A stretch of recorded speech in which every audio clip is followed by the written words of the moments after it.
Elite Facts presents 9 Illuminati Conspiracies. 9.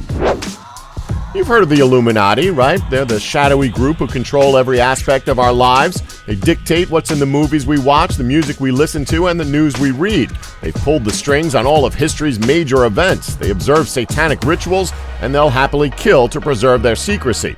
They're able to exert their influence over just about every government and every major company in the world. Want more proof? Maybe your granddad was in the Masons. If so, he was also a low-level Illuminati operative. Though to give your granddad the benefit of the doubt, he might not have realized it. If this is all news to you, fear not, because there is a significant band of warriors out there who are onto them, the Anti Illuminati. This dedicated group aimed to enlighten the rest of us about the dangers of the Illuminati by showing just how evil they truly are. The usual suspects, the Pope, the Queen, presidents, prime ministers, are all outed as members of the New World Order, but some of their theories about other plots are a little, well, outlandish. 8. In August of 2014, the world of entertainment was plunged into mourning after the tragic and untimely death of actor and comedian Robin Williams. There's no need to go into the circumstances surrounding this. Suffice it to say that the official story is wrong, at least in the eyes of the Anti-Illuminati. He was actually murdered as a sacrifice to appease the Rothschild and Hilton families, and the proof is hidden in plain sight in an episode of Family Guy. Here's the story. BBC 3 showed an episode of Family Guy minutes before Williams' death was announced. In it, Peter Griffin can somehow turn anything into Robin Williams just by touching it. And at one point, he tries to shoot himself, but the gun turns into, yeah, you can work out the rest. 7.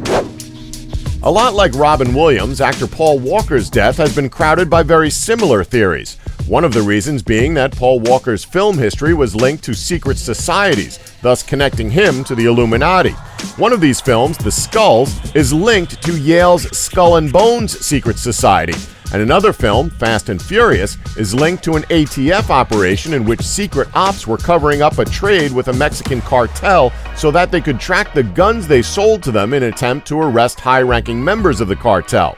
Once again, a new episode of Family Guy entitled Life of Brian aired, in which the main character, Brian Griffin, dies. This episode aired 6 days before Paul Walker died. All these theories are linked to Paul Walker's character in Fast and Furious, Brian O'Connor. So technically, that's Brian O'Connor, Brian Griffin, and ATF agent Brian Terry, who died during one of the operation's transactions. That's 3 Brians who are all linked in some way, shape, or form, and 3 is the number best associated to the Illuminati. 6. Remember Boy Meets World? It was the coming-of-age sitcom following the life of Corey Matthews, played by Ben Savage, from his high school days right up to his marriage. Sure, you remember it.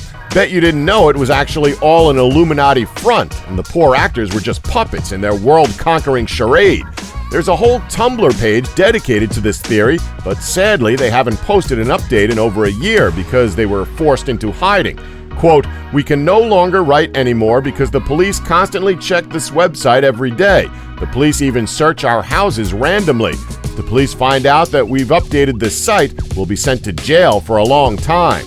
Ooh, scary stuff. Anyway, the basic premise of their theory is that if you pause Boy Meets World and its spin-off Girl Meets World, currently airing on Disney Channel, at the right moments, there are loads of triangles, devil signs, and other evil symbolism at play.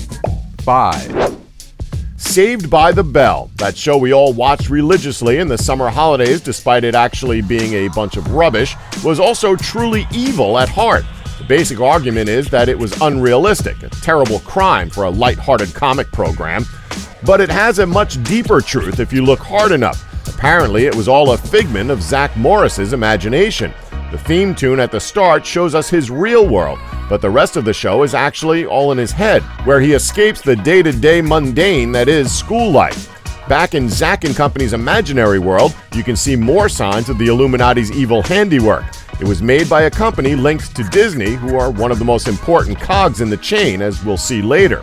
Like Boy Meets World, Saved by the Bell had lots of imagery that could only be seen if you paused the show at the right moment.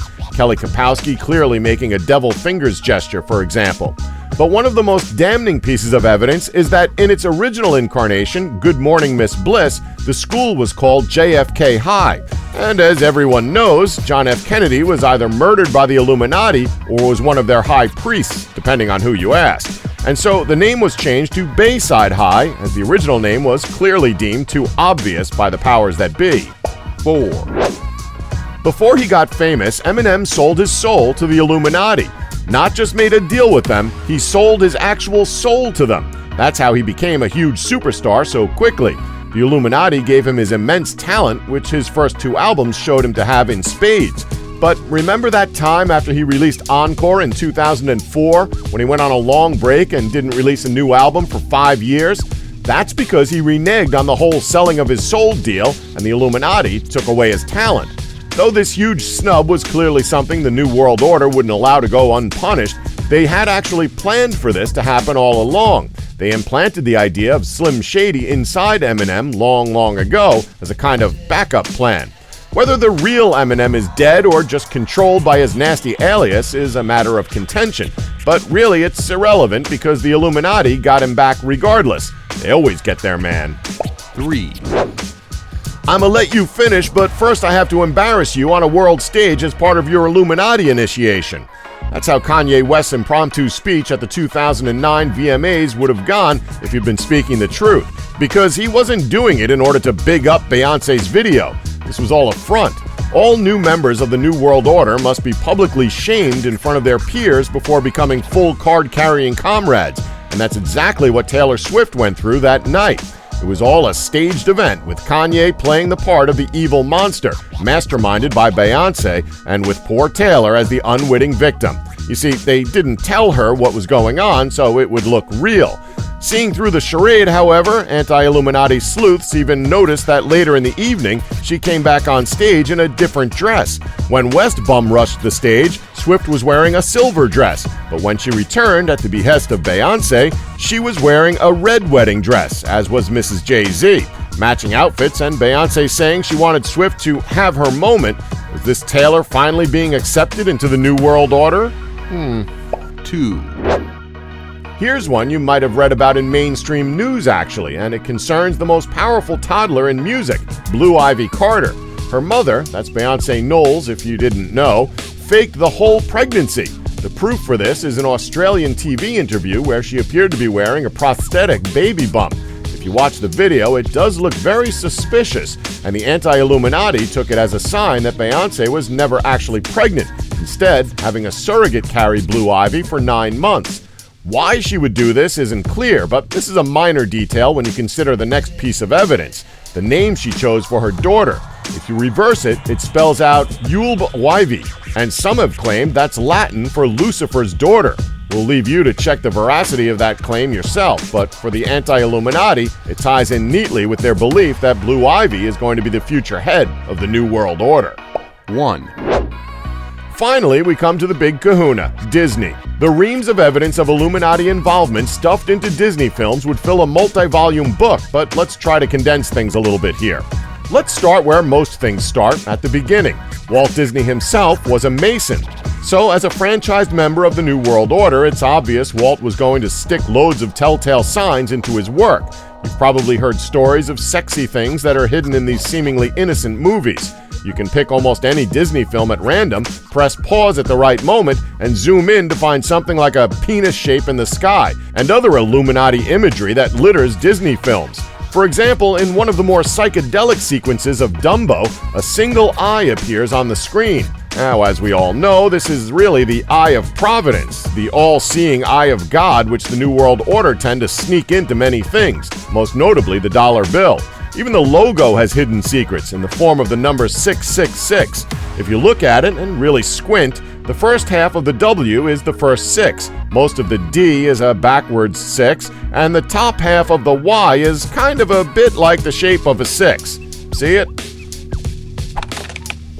Don't forget to like us and subscribe for more Elite Facts.